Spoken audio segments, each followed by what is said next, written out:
My name is Andrew Stotz, and I'll be your host as we continue our journey into the teachings of Dr. W. Edwards Deming. Today, I'm continuing my discussion with John Dews, who is part of the new generation of educators striving to apply Dr. Deming's principles to unleash student joy in learning. The topic for today is a continuation of our discussion about management myths that keep fooling us.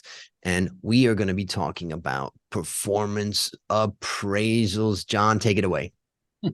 It's good to be back, Andrew. I thought, it'd be helpful first to sort of connect back to what we've done, because it'll sort of help listeners connect the dots between the various episodes that we've done together. So I think this is the 8th episode. So sort of episode 1 and 2 were all about the system of profound knowledge, sort of as a theory. And then episode 3, we sort of started working on understanding the concept of variation, special causes, common causes, that type of thing. And then 4 and 5, we sort of switched gears and talked about how to then apply the system of profound knowledge in our organizations. And so talked about 2 powerful tools, process behavior charts, and then the PDSA cycles. Episode 6, we started talking about a nation at risk and the Sandia report, and sort of how calls for education reform haven't always been built on a solid philosophical foundation. And then last time I introduced this idea of living in an age of mythology, and we talked about two myths: the myth of best practices and the myth of the hero educator. And so today, like you said, I thought we'd sort of continue that discussion of the myths with a focus on performance appraisals, which is something that is a little bit hard to understand. I think it was hard for me to understand initially, but it's something that I thought was important, because it's something, when I listened to Dr. Deming's recorded seminars, it's something that he railed upon often. And I think tying all of the myths to a couple key ideas is helpful.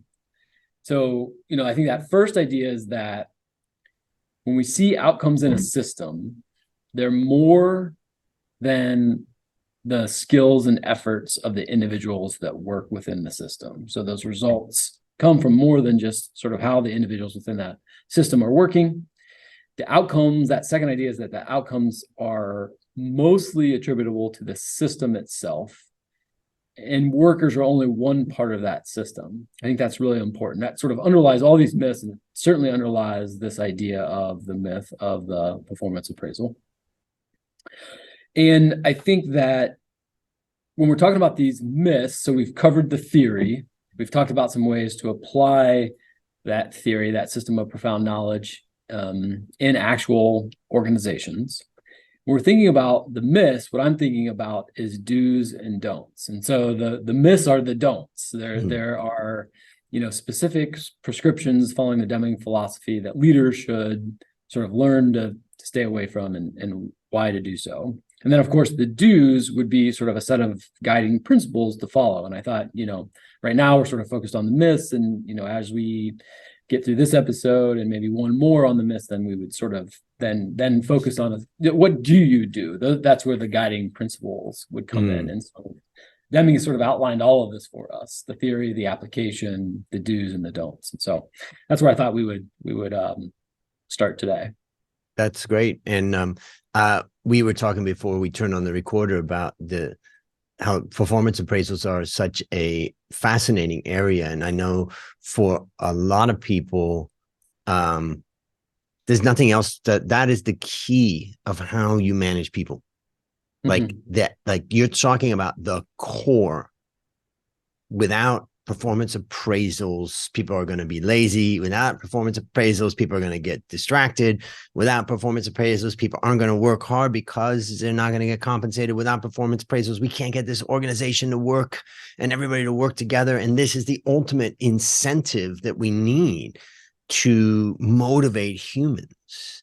So, boy, you're taking on quite a tough topic here, John. Tell us a little bit more. We'll see how we do. Yes. And, one thing to sort of clarify, when I say performance appraisal, in my world, in schools, this is typically called like the teacher evaluation. Yep. So it has different names, but, an evaluation, an appraisal, some type of rating and ranking of employees, basically. So I think one thing that, and you kind of just brought this up is, if I don't do a performance appraisal, how am I going to give feedback to team members? And I think that's sort of a good place to start, is that, of course, I think that leaders and managers, should, as a part of their job, provide direction and give feedback to team members. But I think it's a far cry to make the leap that giving direction and feedback is synonymous with administering performance appraisals. And I actually think that performance appraisals can actually work against giving good feedback. But like, as a starting point, what makes up the typical performance appraisals? I was sort of thinking about sort of four parts, just so we're all starting from the same place. First, there's sort of standards that are set. Here's the standards that are going to be outlined in this performance appraisal. Then there's a sort of a time limit set to meet those standards. Then, the manager sort of makes observations and judgments. And then, finally, the evaluation is given to the individuals by those sort of in the organizational hierarchy. I think a key thing that I've learned in studying the Deming philosophy when it comes to performance appraisals is that they fail to consider the role of the system on individual performance. So that's one problem. They also fail to appreciate the variation in performance attributable to common causes. So that's why I sort of was connecting sort of our earlier episodes on the theory and the applications to performance appraisal, because you sort of have to understand that to understand, why Dr. Deming was railing against performance appraisals in the way that he did. And those are two of the key reasons. Right. So a person being evaluated or being talked to with a performance appraisal, common thing is they could say, well, wait a minute, you're saying I didn't do this, but I couldn't do this because the system has this, whatever. Or you get a boss that's focused on common cause variation going, well, you did this and then that, and this guy did that. And this is the, and all what they're really doing is chasing their tail on all of this common cause variation, which is not going to improve the system. And it's just rewarding and punishing what is just a natural outcome of, the system.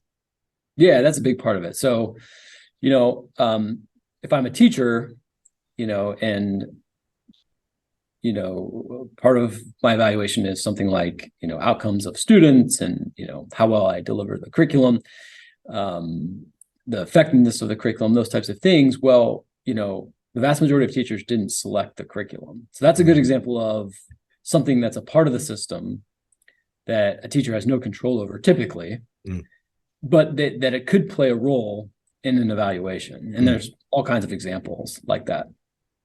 That second idea in terms of the sort of appreciation of where the person is falling performance-wise within that common cause system, sort of what that means is that, sure, people, could be sort of performing at different levels, and there could be slight variations in that, but it's very possible that those ups and downs, just like any other ups and downs that we study, are just common cause. And so it's not, is one person different from another within the rating system? It's, are they far enough outside that they show up as a special cause, that their performance shows up as a special cause? Because if it does, in the case of a teacher or maybe a student that is outside of the system in terms of performance, then there may be special help or special support that's needed. But I think many times that's not the case, and that the ups and downs don't represent anything meaningful. And I think one of the things that helps bring this into view for people is to say, well, how did you experience teacher evaluations or performance appraisal or whatever you call it in your system? How did you experience that practice as a receiver of those things? Because that puts you in a different mindset. for me, performance appraisals, when I've been evaluated, have largely been positive, as far, in terms of the overall rating, but they've also a lot of times not made a lot of sense on any number of fronts, and so I think of, I was a teacher in Atlanta, and Atlanta Public Schools had a teacher evaluation system. The principal would come in for 1 hour across the school year and observe me and write it up and formally evaluate me, sit down with me, and go over that evaluation. Well, if you think about that, 1 hour of observation, the typical 180-day school year, seven hours a day, that's, about 0.08% of the school year that the principal observed. So that's a big problem.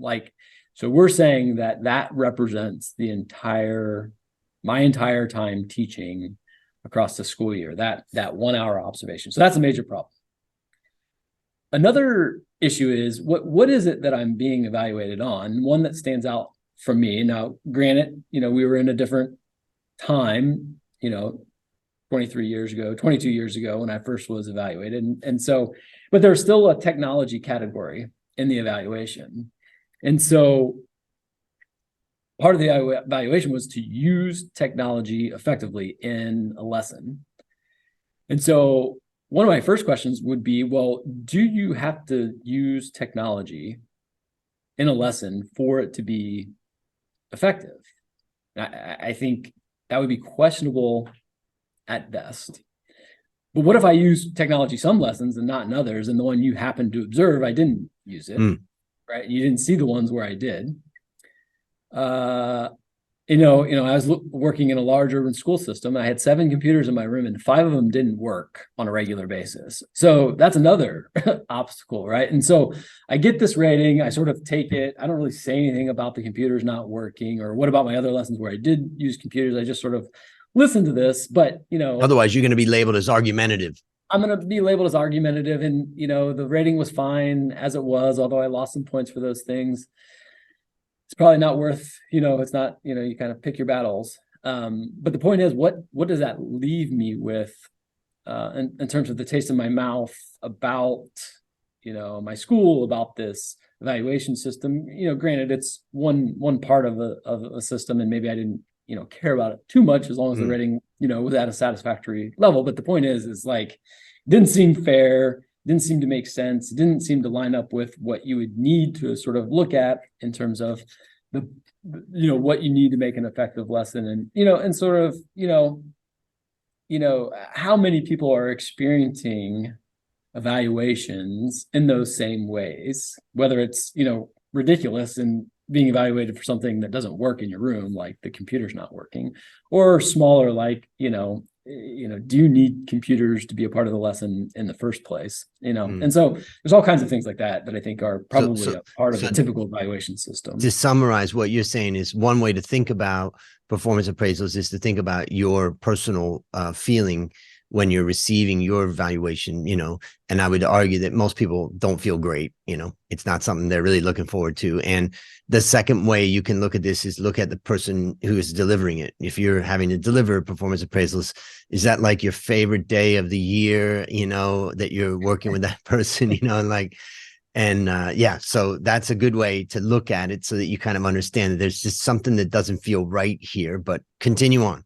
Yeah, I mean, it takes a tremendous amount of time and effort. No one actually likes the process, generally speaking. And I think the thing that I wanted people to hold on to was that they don't get magically better when you're on the other side and being the evaluator, right? So it's, my feeling wouldn't change whether I'm on the receiving or the giving side of the evaluation system. And I think for some leaders, unfortunately, I think that changes. Like, as long as they're on the other side, it's fine. But I think that's why I think putting yourself back in the shoes of the person receiving the evaluation is sort of a good thing to hold on to. Like, I'm not special. There's not something about my personal characteristics that make evaluation sort of unnecessary for me, but everybody else, needs those things. So I think holding on to that as you move, especially if you move into a leadership role, is sort of a really important sort of mental model. I think another key thing is after the evaluation, all of these people, for the most part, are going to still be working together, and so another sort of key question that I learned from a Deming student named Peter Schultes in a book called The Leader's Handbook, a great book. He said, what are the factors that differentiate highly effective versus lower rated people? He kind of outlined these 5 factors. So there's sort of A would be native ability and, your early education. Sort of a second factor would be B, your individual effort. How much work am I putting in as a teacher, as an employee? C would be sort of training and orientation that I get as a part of the onboarding process or the ongoing professional development that I get as a part of the job. D would be variability of the processes and systems that are going on within my job. And E would be the system evaluation itself. So some of those things that we just talked about. Is it fair? Is it well constructed? Is it representative of my, total work, that little sample that's seen by the manager? And if you look closely at those 5 items, really only one of them, that being, I think I called it B, that individual effort, is under the control of the individual person working in the system.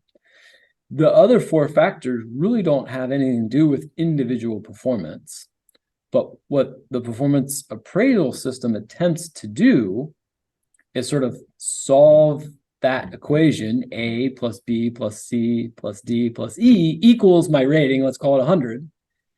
But if you can't solve that equation if you don't know already what the variables A, C, D, and E account for in terms of its contributions to the rating. The only thing you know is individual effort, right? So and you don't really know that either. Yeah, fair enough. So it's a shifting sand that you're working on, which is what probably one of the counter arguments to performance appraisals is that it's so subjective and difficult, particularly, okay, if you're a narrow-minded person and you've never thought about the fact that there's variable B, C, D, and E as an example, but once you start to think about those things, you realize that not only is it, difficult to quantify and all that, what a person's doing. And, how do you factor in the fact that that person just went through the loss of a parent over the period of time that you appraised them? Yeah. How does that impact performance? I mean, any number of things, Yeah. any number of things.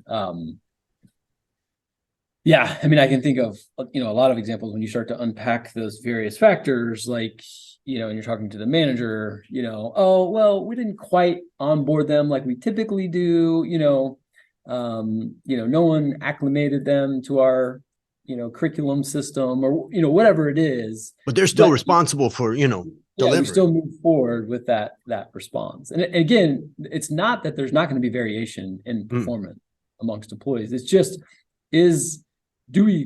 are we getting what we think we are from this sort of rating and ranking system? Right.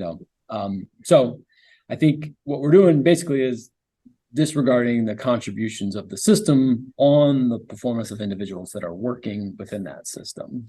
And I guess if you talk about that to people, they're going to be like, now you're unleashing something that's just unmanageable. Okay, yeah, fine. We're going to start talking about the system and the impact, and that everybody's just going to blame the system. John, don't you know people are just going to blame the system then if we start talking about why it's not your responsibility? Yeah, I mean, I think we'll kind of get into sort of what's the prescription for in terms of what would the prescription be from the system of profound knowledge in terms of what to do instead. But one thing to do, if you did have sort of some type of evaluation system, you could just remove the numbers and have a narrative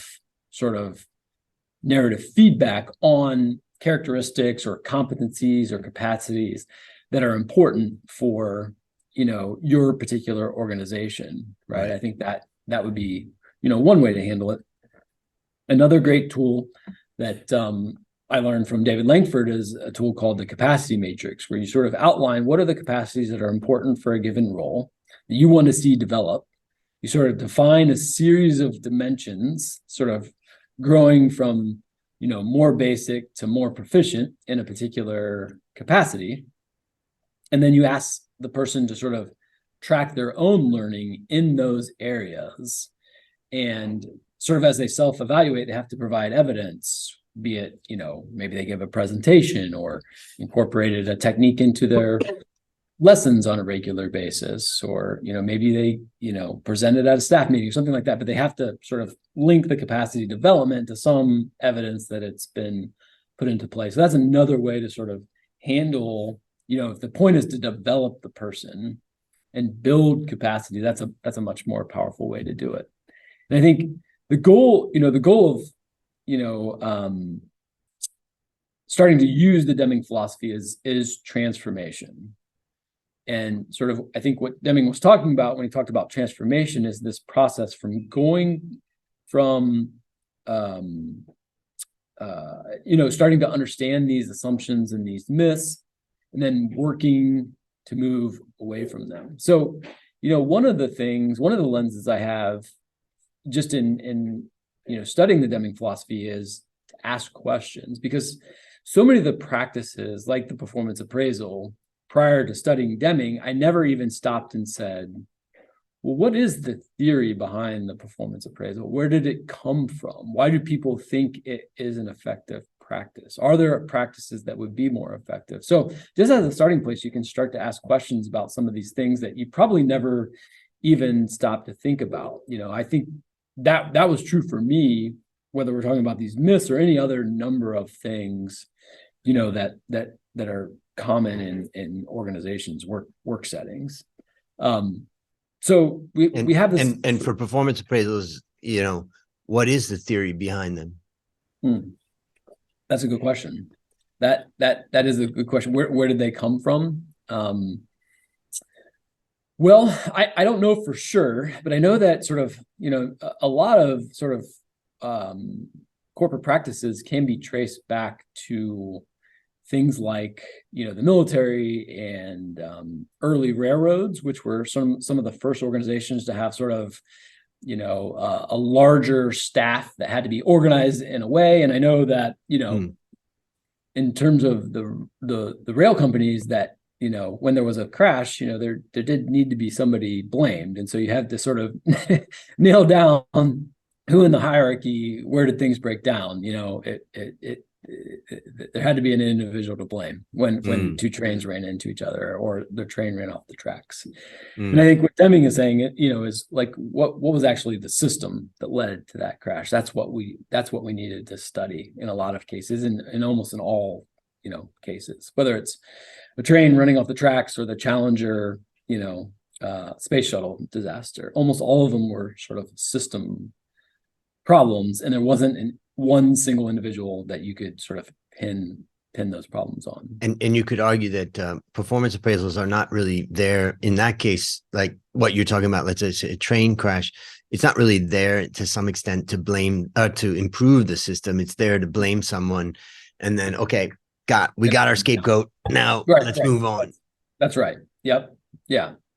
So with performance appraisals, it's not quite as dramatic as the train crash, but what's happening is that it leads to this sort of rating and ranking of teachers. We do the same things with students. Students have their own form of performance appraisals. Even schools within, state accountability systems have their own rating and ranking systems. So there's sort of reward at the top and punishment at the bottom. That's sort of the typical present practice. And I think the better practice, what we're trying to move towards when you're managing through the Deming philosophy, is abolish the ranking in favor of managing the whole organization as a system.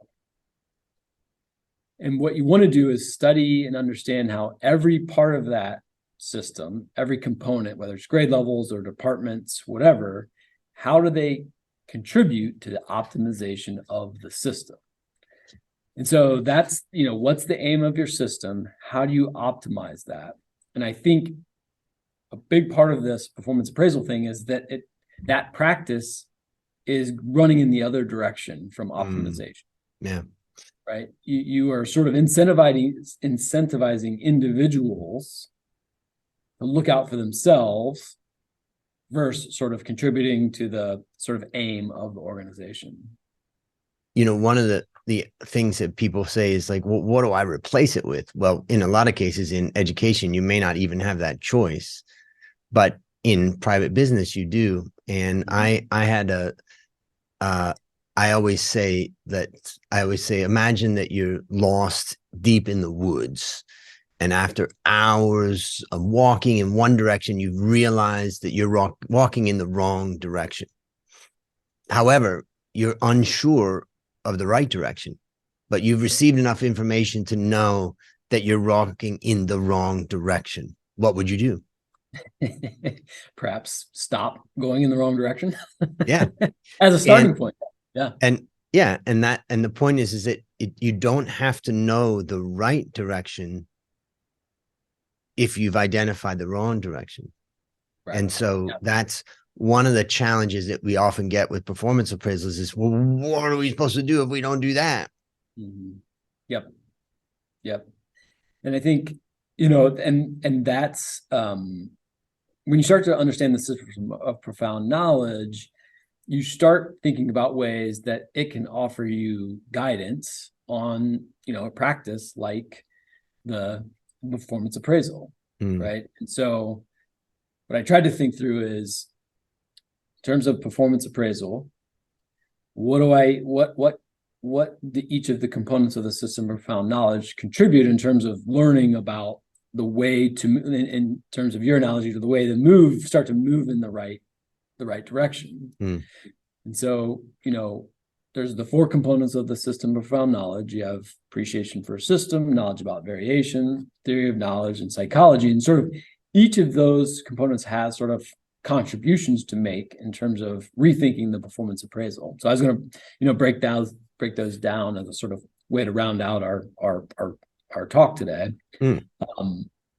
So, and some of this is a recap, but when I think about appreciation for a system, we've talked about this, but that system is responsible for most of the observed variation between the performance of the individuals, right? It's most, Deming said up to 94%, depending on the situation, even up to 97% of the results that come out of a system can be sort of traced back to the system itself, and only 3 to 6% were attributable to the individuals. So the system is the overwhelming contributor to that. Ranking within that doesn't help anyone, nor the system improve. Giving somebody a rank, sorting people into good and better and best does not sort of point the way towards improvement for the organization. So that's sort of the appreciation for a system contribution. Yep. We could say changing seats on the Titanic. Yeah, exactly. Then we have understanding variation or knowledge about variation. So we've talked about this a little bit, but ranking people, especially when we're ranking within a common cost system, is misleading. Because remember, even if there's ups and downs in terms of the data, the question is it different? Is it meaningfully different? And in a common cost system, even though there are some ups and downs, there's no difference. It's not of a magnitude that you can say, yep, that's significantly different from one point to the next. And another thing to consider is there will always be variation. There's always going to be variation between students, between teachers, between schools, between school systems, between states, whatever that thing is, sort of that there is variation is sort of a natural state of affairs. So you sort of have to come to grips with that. In terms of theory of knowledge, when we rate and rank people, it's a snapshot, kind of like what I alluded to my observation in Atlanta being less than 1% of the total time that I was with my students.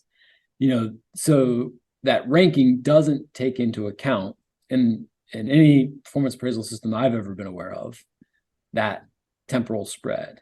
So in other words, I'm really more interested in what's the performance over an extended time period. And so when people would ask Deming, okay, you're saying, the performance appraisal is something we should abolish. Well, how much data would you need on an individual worker before you could rate them? And what he would say is 15 or 16 years.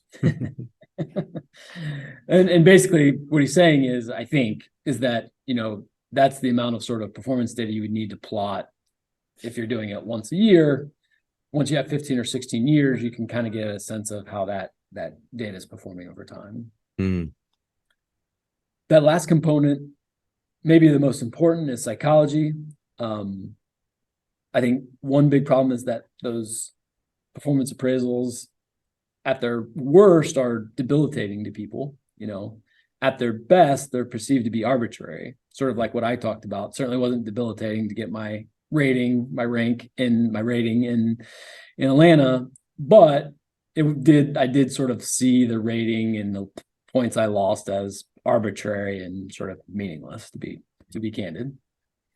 And then another sort of big part of that psychological component, especially when it becomes to rating and ranking students, is that this thing called the Pygmalion effect begins, and it can really start to destroy cooperation, whether that's students or teachers. But this is basically this idea that once let's say a teacher has a set of expectations about students, they start to take on those characteristics, whether it's in a positive or negative direction. And they've done some pretty fascinating studies on this Pygmalion effect in classrooms. There's one where it's like in the late 60s, basically a teacher was told that a set of students had performed really well on a standardized test. In reality, there was no difference between this group of students and the rest of the students. But because the teachers thought that, over time, what the researchers found is that they started treating the students differently. And it actually resulted in those students scoring higher on the standardized test at the end of the year, just based on those teacher expectations. And so talk about a powerful, powerful set of effects within a rating and ranking system. And I think that's something we really need to sort of consider in any type of institution, but especially a school system. So, I was just reminded of a quote that Dr. Deming said, which is, and I'm gonna read it for a minute here. I'm gonna read it in my Dr. Deming voice. So, evaluation of performance, merit review, or annual review. The idea of merit rating is alluring. The sound of the words captivate the imagination. Pay for what you get what you pay for, motivate people to do their best for their own good. The effect is exactly the opposite of what the words promise. Yeah, I think that's what I found in practice. For before I discovered the stuff I tried to improve our teacher evaluation system, and in reality, that's sort of just an effort that's not worth my time. He also said annihilates teamwork, and it's purely a lottery. Yep. I wrote a blog post on this many years ago entitled "Why We Stopped Performance Appraisals at CoffeeWorks," my company, and I published in 2016. And I just maybe I'll just read a little excerpt here. What I said is, the system was an annual review during which bosses in our companies met employees and scored them as A, B, or C. I read Jack Welch's book and I thought, kick out the C players. This made sense in the days, when I was, buying into that. We would use this to allocate bonus, mainly to pay A's, some, and B's, A's a lot, B's a little bit, and C's nothing. And for years, we've been seeing the weaknesses of this system, but didn't have the guts to abandon it because we didn't have something to replace it. And so before you ask what we did to replace it, let's consider what we didn't like about it. Number one, it was unfair. Number two, it was subjective. Number three, it fostered favoritism. We saw that certain employees were continually getting positive ratings from their bosses. Number four, it failed to recognize what quality Godfather Dr. W. Edwards Deming taught, was that the majority of the output of any one employee is attributable to the system. And number five, it was time consuming and costly. Number six, it did not enhance employee performance. Number seven, it increased fear and caused suspicion. Number eight, it caused employees and departments to compete against each other rather than compete against our competitors or just take care of the customer. Number nine, it was completely inward focusing, encouraging employees to shift their focus from the customer during the time of performance appraisals. It's like, you can't take care of the customer because you got to get all these performance appraisals done. Is there anything you would add to that list of what you see in the education environment? No, I mean, that's spot on. I mean, I think the key sort of summary or takeaway is, for any of these practices, be it performance appraisal or otherwise, is that thing optimizing the system? Is it making, your organization better at achieving its aim? And you just named a whole lineup of things that sort of said, no, this is why in this particular practice, performance appraisals, this is why Dr. Deming railed against them. So I think that was a great synopsis of many of the things that Dr. Deming talked about in his seminars when he railed on performance appraisals. So as we wrap up, the purpose of today's discussion is to open up people's minds to understand what are performance appraisals, what is the myths behind it, what are the weaknesses of it. We also kind of said, even if you don't have a substitute, you could argue that you don't have to keep doing something that's damaging if you know that it's damaging. But we also know in an education environment, I mean, you may not have the power to, make that decision. Like we had in our coffee business, it's like, this isn't working. We're stopping. No more resources to this. We have that flexibility. So we haven't spent any time talking about, ways to do things and the positive aspect. But let's just wrap up this whole conversation. How would you kind of wrap up the message that you want the listeners and the viewers to get from this specific discussion? Yeah, I mean, I think, because a lot of Deming's ideas were targeted at leaders and leaders at all different levels. And I think, what constantly happened to me was someone would say, what's your leadership style? And, I would typically sort of cobble together some type of sort of jargon in response to that question. But what Dr. Deming offers is a management philosophy, sort of the groundwork, the framework, the foundation, the philosophical foundation, the myths to stay away from, a set of guiding principles that actually, when you dig deep and you study these things, they offer a way forward, a lens through which to make better decisions for your organization. And that's really what I take from this. There are many better ways to run our organizations. Performance appraisals are just one sort of component of this. But hopefully what people are taking is that, hey, at the very least, the next time I have a leadership team meeting, I'm going to bring this up and say, hey, why do we do this? Is it leading to the type of results, sort of like what you were alluding to with your business, that we think it is? And if it's not, what else could we do? How can we replace this, make it better? How can we at least begin to ask these questions instead of just sort of carrying on because it's the way that we've always done things? So, yep. John, on behalf of everyone at the Deming Institute, I want to thank you again for this discussion. For listeners, remember, go to Deming.org to continue your journey. This is your host, Andrew Stotz, and I'm going to leave you with one of my favorite quotes from Dr. Deming. People are entitled to joy in work.